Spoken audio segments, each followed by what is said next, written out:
Olá, meus irmãos, sejamos todos muito bem-vindos ao nosso momento de estudo da doutrina espírita para começar o dia de hoje.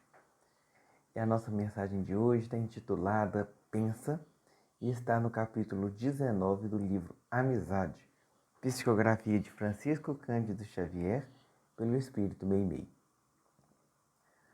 Meimei vai nos fazer repensar sobre a forma como conduzimos a nossa existência frente a todas as manifestações do mal que estão à nossa frente. Então, Meimei começa nos pedindo para perceber que nós estamos em um mundo e nele temos que perceber a nossa existência. Nós não podemos viver a vida empurrando com a barriga, deixando acontecer. Mas o nosso mundo é um mundo em conflito. E por isso, no Evangelho segundo o Espiritismo, no capítulo 4, tanto no item 4 quanto no item 15, tenta esclarecer para a gente a característica de um mundo de provas e expiações, que é exatamente o grau evolutivo que o nosso planeta está. No item 4, Kardec coloca para a gente que no nosso mundo de expiação e provas, por maior que seja a diversidade das pessoas, dos povos que nela habitam, existe uma predominância do mal. Por quê? Porque aqui somos espíritos em conflitos internos, doentes, que manifestamos para o nosso exterior aquilo que tem no nosso interior. Mas no capítulo 15 está mais completo, porque o Espírito de Santo Agostinho deixa uma mensagem assim. A Terra, conseguintemente, oferece um dos tipos de mundos expiatórios cuja variedade é infinita, mas revelando todos, como caráter comum, os servirem de lugar de exílio para espíritos rebeldes à lei de Deus. Esses espíritos têm aí de lutar, ao mesmo tempo, com a perversidade dos homens e com a inclemência da natureza. Duplo e árduo trabalho que, simultaneamente, desenvolve as qualidades do coração e as da inteligência. É assim que Deus, em sua bondade, faz que o próprio castigo redunde em proveito do progresso do espírito. Então, nós conseguimos perceber que, por maior que seja essa convivência com o mal, nós temos que perceber, na verdade, é que isso é a condição comum, o caráter comum, somatório de nós que participamos da população do planeta Terra. Então, à medida que vamos melhorando, o planeta vai melhorando. E aí cria para a gente uma responsabilidade muito grande, de que se nós não estamos satisfeitos, nós temos que mudar a nós mesmos. E se cada um fizer esse compromisso, o somatório dessa força íntima de reforma pessoal redundará em processo evolutivo comum. Note que nós estamos na Terra por sermos rebeldes à lei de Deus.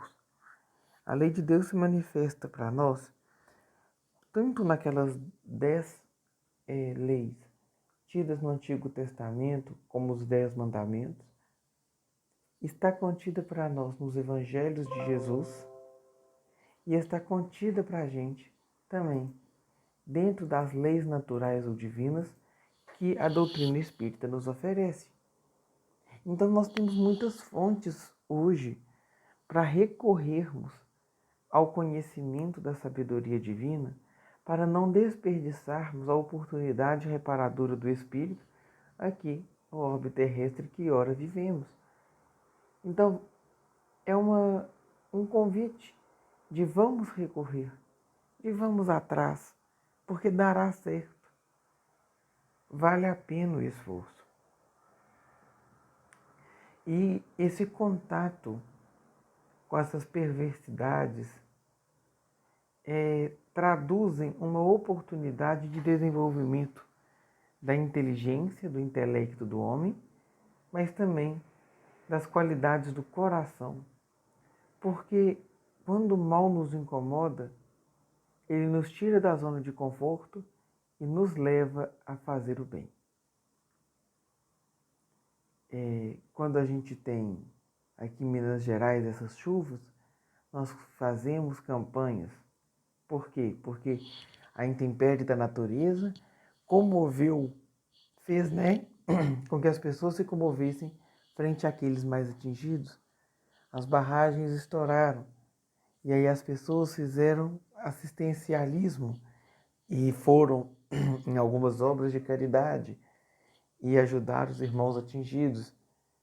Quando a gente anda pelas ruas e vemos os nossos irmãos que estão em condição de rua, e aí nós temos outros irmãos que os auxiliam com o alimento do dia a dia, mas também com o abraço fraterno, com a escuta, com o acolhimento.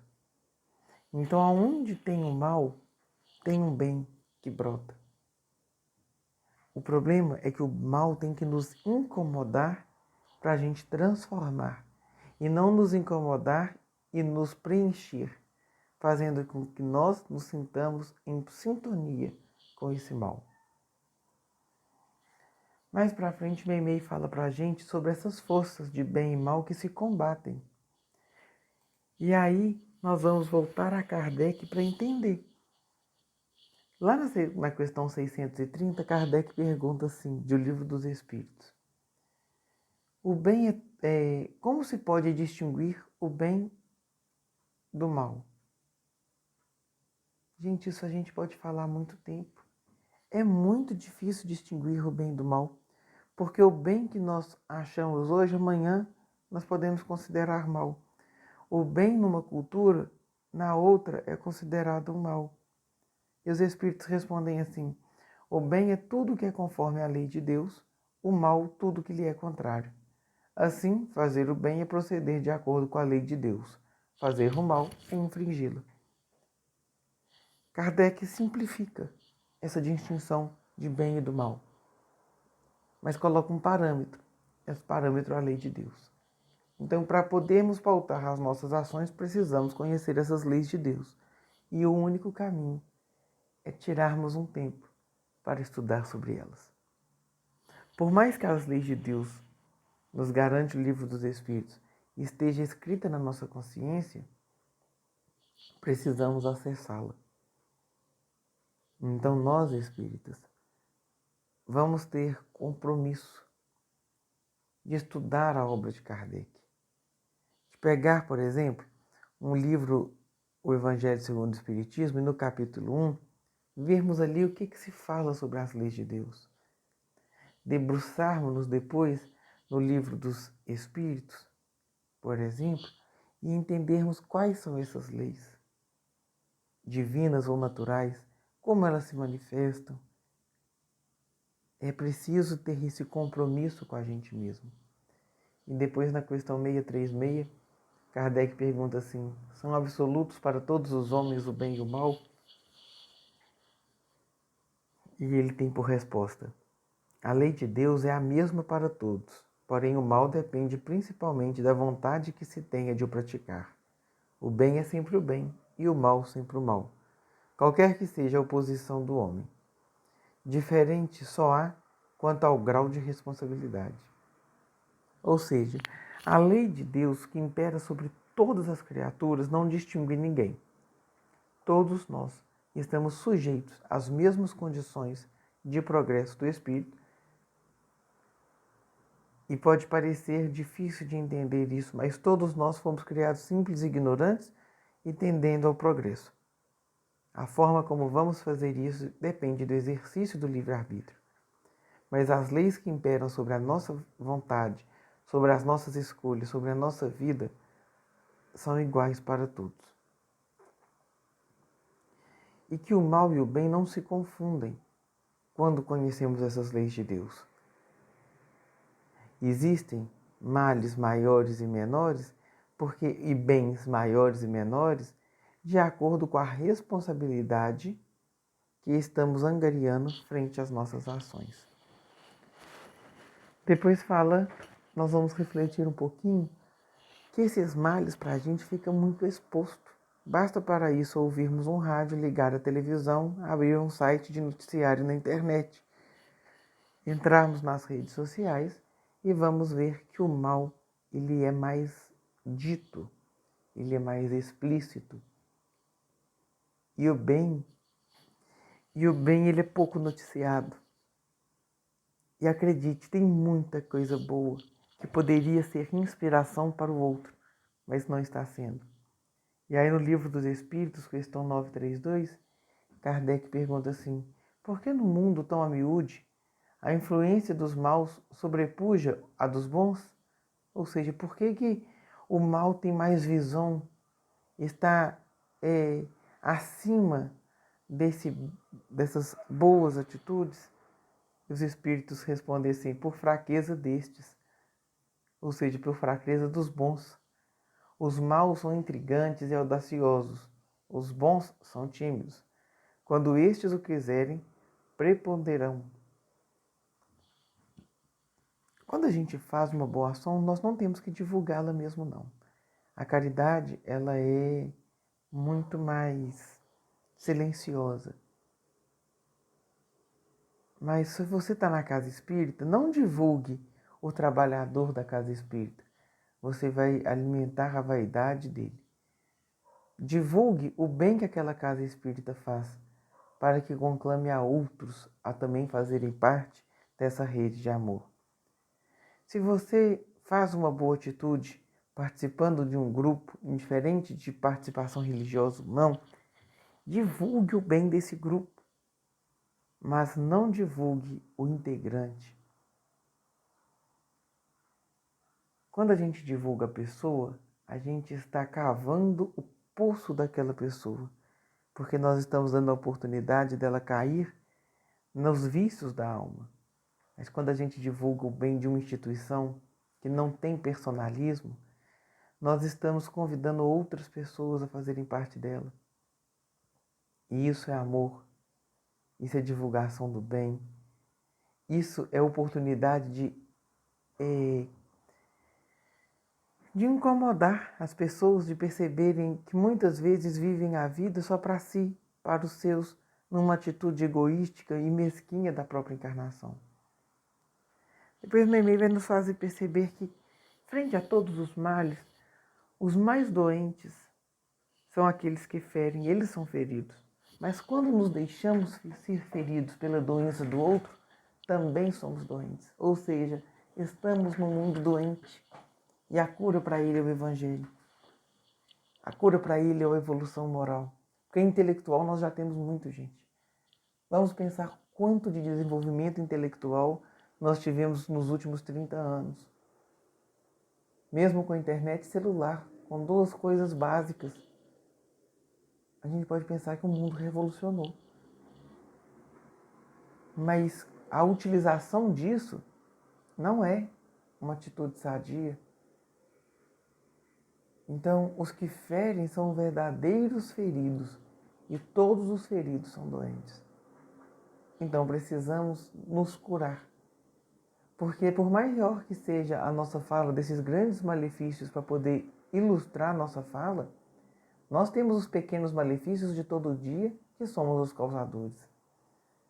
E frente a todos os males que causamos e os males que sofremos ou estamos em convivência, o e-mail fala para a gente abençoar, ou seja, querer bem, rogar a ação de Deus sobre essa situação, aliviar os que sofrem com o mal do outro, mas aliviar também o causador do mal. Porque toda pessoa que causa o mal está cheia de maus sentimentos, está com pressão no peito, não está bem e precisa da nossa ajuda. Restauremos. Restaurar é voltar ao original, é dar brilho e beleza a algo que sofreu alguma intempérie, algum machucado, né? Quando falamos vou restaurar uma imagem, nós vamos dar nova cor a ela, vamos refazer as partes que quebraram. Então, mas agora é restaurar vidas. Vamos trazer de novo o brilho para essas pessoas que estão sofrendo com o mal e vamos levantá-los. Vamos ser a mão que dá para tirá-los do fundo do poço. Porque precisamos de separar a enfermidade do enfermo. Então, a pessoa que está numa luta contra o câncer não é o câncer. A pessoa que luta contra uma depressão, ela não é a depressão. Ela é uma pessoa. A gente precisa de tirar e desvincular a pessoa da doença dela. Há pouco tempo, num show de talentos, nós tivemos na internet muita divulgação com isso, de um país onde recebeu uma jovem de 30 anos e ela cantava maravilhosamente bem e cantou uma música autoral que chamava Está Tudo Bem, traduzido. E ela falava, eu não sou as coisas ruins do que me acontecem. E isso ficou muito marcado. Ela estava numa luta com o câncer terminal e realizou um sonho e emocionou o mundo ouvindo sua voz e a letra da sua música que relatava a sua trajetória e que mesmo com toda dificuldade, estava tudo bem. Ela fez o esforço de abençoar, aliviar, restaurar, levantar, encorajar ao mundo com a sua ação. E às vezes temos dificuldades bem menores ou estamos em contato com males bem menores e ainda não temos essa força moral para agir diferente. Então vamos buscá-lo. Mas não vamos mais associar a cada um de nós, as pessoas que convivemos, com as enfermidades morais ou físicas, porque somos bem além disso. E frente a todos esses nossos irmãos que cometem os males, que causam o sofrimento, na pessoa de Jesus, se ele estivesse à frente, ele não os condenaria, mas acolheria. E isso nós podemos ver em várias ações de Jesus no Evangelho. Ele acolhe, ele abençoa, ele alivia, ele restaura o espírito. Porque ele sabe que a palavra condenatória fere muito mais. Mas quando abençoamos, aliviamos, restauramos, levantamos, acolhemos uma pessoa, nós ajudamos ela a se fazer diferente. Para terminar nossa reflexão, vamos então ao texto de Meimei. Pensa. Reconheceste muitas vezes no mundo como quem se vê num campo de imensa luta. Duelos entre a luz e a sombra, forças antagônicas do bem e do mal. Os ângulos de combate estão em várias frentes. Rádio e televisão, imprensa, lares e praças. Leste o noticiário em torno do homem que exterminou a existência de pessoas queridas, entregando-se depois às tramas do suicídio. Viste a foto de outro que se responsabiliza por assaltos e agressões. Estudastes a fisionomia da mulher que enjeitou o filhinho para não arredar-se da aventura.